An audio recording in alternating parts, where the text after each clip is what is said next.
Hi everyone, आपका question है शुद्ध तथा अशुद्ध जल में क्या अंतर है, अंतर स्पष्ट करना है। ठीक है, तो उत्तर में आपको लिखना है शुद्ध तथा अशुद्ध जल में निम्नलिखित अंतर है। इस तरह आपको यहाँ पे आपको क्या करना है, बॉक्स बना लेना है अपने कॉपी में। ओके, पहला अंतर, पहले इस साइड आपका लिखा हुआ है शुद्ध जल, इस साइड लिखा हुआ है अशुद्ध जल। पहला अंतर, शुद्ध जल की बात कर लेते हैं।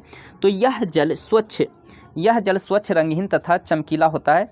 अब अशुद्ध जल की बात कर लेते हैं। तो यह गंदा, रंगीन तथा मटमैला होता है। दूसरा अंतर की बात कर लेते हैं शुद्ध जल का। दूसरा अंतर, इसमें किसी प्रकार का मिठास, नमक या खारापन नहीं होता है।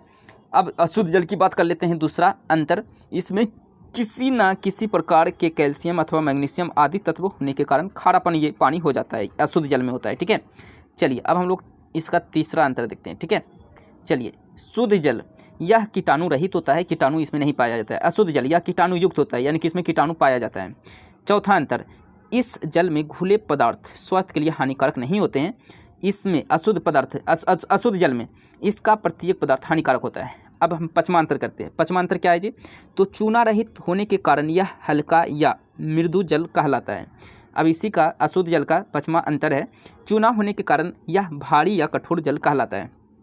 छठा अंतर, यह अवलंबित अशुद्ध या छोटे छोटे टुकड़े के लकड़ी के टुकड़े, रेत, मिट्टी के कण तथा सूक्ष्म कीड़े आदि से रहित होती है। ओके, ये अब हम अशुद्ध की बात कर लेते हैं, अशुद्ध जल की। तो सामान्यतः इसमें अवलंबित अशुद्धियाँ होती है। ठीक है, ओके।